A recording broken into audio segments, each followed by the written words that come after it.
Hi, my name is EJ. I'm an associate professor in University of San Francisco, and this is a joint work with Jung who is known for his work in bar fault tolerance in a disparate system setting. You may be familiar with his SSP paper in 2007. I was doing the corporate peer-to-peer backup service that was bar fault tolerance. So we've been working on this idea to mainly kind of introduce our framework of the bar fault tolerance into the blockchain industry and research. So bar fault tolerance stands for Byzantine altruistic rational user fault tolerance. So not just a traditional Byzantine fault tolerance, we also want to include the rational users into the picture. So normally we say less than a third is Byzantine. We can go everything's fine, and we all know that blockchain space is exactly not that way. Most of the people are not actually exactly Byzantine, but more rational, or you could say selfish. I'd like to say they're self-interested. I don't know which one is better, to be honest. But so how do you do that? How do you actually prove and show that your system works in the presence of the rational user? Of course, you can build your own pie chart in many different constructions. You can have as many rational users as everybody that is not Byzantine is rational, or you can have as little as, okay, I'm going to assume less than a third is rational on top of less than a third Byzantine. The idea is actually fairly simple. The first step you need to do is to show how your protocol is Byzantine Nash equilibrium, which means that for every rational user in the presence of Byzantine users, the traditional number works a little less than a third. It is rational for them to choose the behavior of the honest user because of the incentives that are built into the system. So once you show that there's a Nash equilibrium in your system for the rational users, and the Nash equilibrium says that the rational user will behave exactly as the honest user is going to behave, then the next step is for you to do the traditional BFT proof. Then you can actually just say, okay, less than a third is going to act Byzantine, everybody is going to act honestly, and you can do really the traditional BFT there. So we wanted to bring into this framework into the blockchain fields because it is actually, I think, more modularized way of approaching Byzantine and rational user fault tolerant consensus. And it is easier than saying that, okay, first I'm going to solve the BFT and then solving the rational user problem, because once you have figured out how Byzantine user can be tolerated relying on the honest user's behavior, then you're limited by the behavior of the honest user that you relied on in your BFT proof to have the rational user fault tolerance. And here's an attack that SBC only gave me 2 minutes for the lightning talk, so I only presented the attack and nothing else. So this was an attack that we came up with to show that rational behavior can exist and will potentially break the system. And this is an attack where the rational user, we assume that everybody is rational except for the Byzantine players.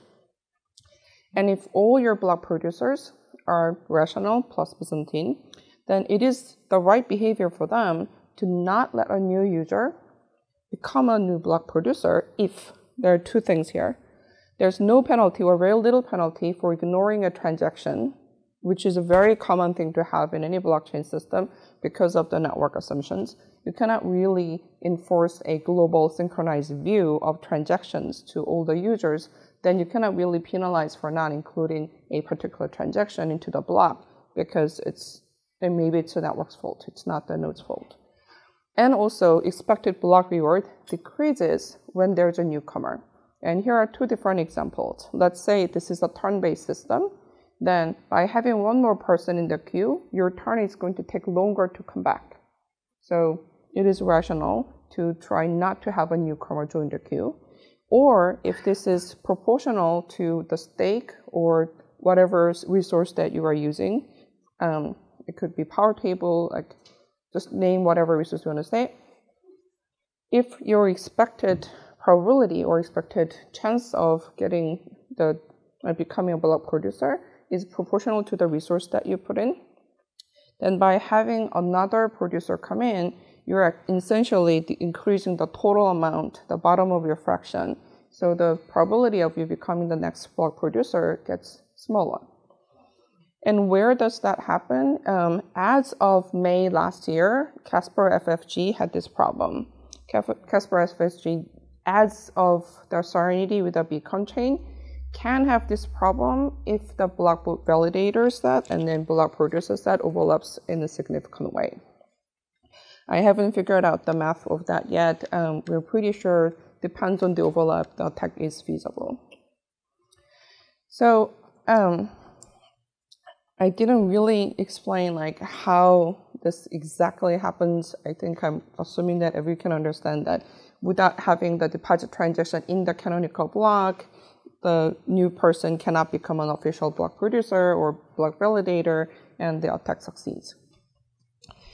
So there are two kind of different ways to go about defending against this attack. The first one is, okay, let's impose penalty. If you ignore a transaction long enough, you're going to get your deposit slashed.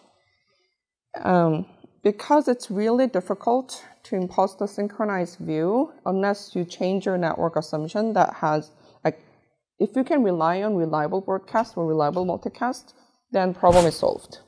So there are some proposals that does blockchain consensus, assuming that you have like ordered or not ordered reliable broadcast. If you can have that assumption, then it's going to take longer time to have a globalized view, but you will have globalized view, and then eventually you can impose a penalty. So that's one way to go about. Another way to go about is that, okay, why don't we change the system so the block reward does not decrease as a newcomer comes in? Then it is rational for it to pick up the deposit transaction to get the transaction fee. So why don't you actually change the block reward?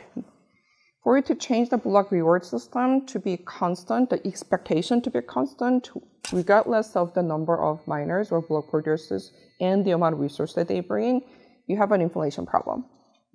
So then you can also counter that by saying, okay, we're going to have some kind of notion of expiration date on the block rewards that you gain.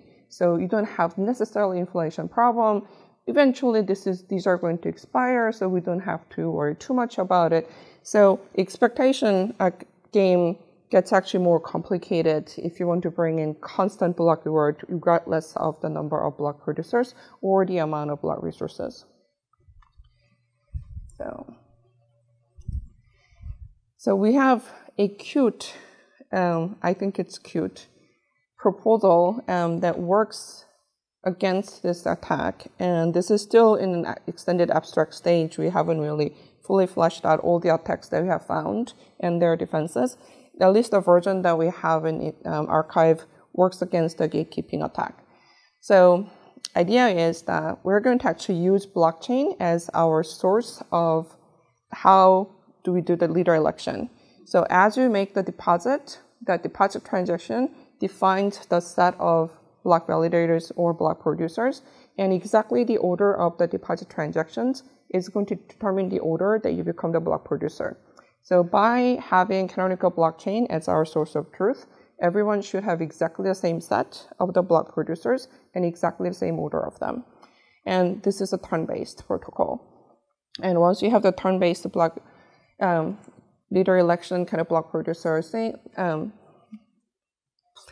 placed in, then we give kind of an extra reward. It's not a lot, but a little bit of an extra reward that we're going to give no block size limit to the deposit transactions, so that the block producers cannot use the excuse of, oh, but I found these transactions that was going to give me better transaction fees, so I naturally ignored and rationally ignored the deposit transaction. So deposit transaction doesn't count into block limit, so they can collect as many as they want and collect as much as they want. The penalty, now we have the partial synchrony assumption in the network. So the person who wants to make the deposit has to multicast in sequence to the point that it has to reach F+1 block producers, and block producers can send the suspect message to the next block producer. And again, we are assuming that everybody has the entire queue. So when there are enough proof of misbehavior or enough suspect messages, then the person who submitted the deposit transaction can do the blame and collect the deposit of the particular block producer from the smart contract that holds the deposit. The whole extended abstract is on archive, and if you want to hear more about it, there's my email address at the bottom. Jung Magdang is not actually working for a blockchain company. He only has an authorization to work on this paper, his current employer. So I'm not listing his contact information, but if you reach me, we actually live together, so I'll definitely get the message across. Right, thank you. This is our date night project that we do, and the result is over there.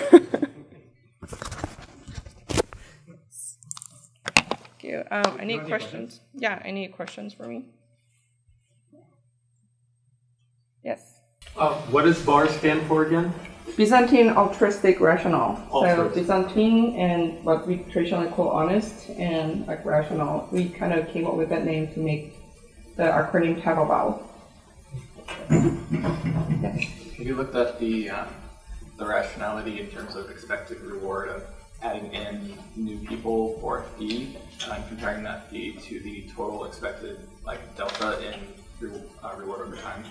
So that's the part I actually have to get the economist to confirm. So it depends on how you compute it. If you look at the lifetime expectation of the block reward that you can earn, it's infinite, right?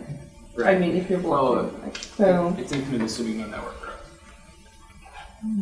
No, as long as the time, as long as your blockchain is not finite, then the amount of block reward technically can be infinite.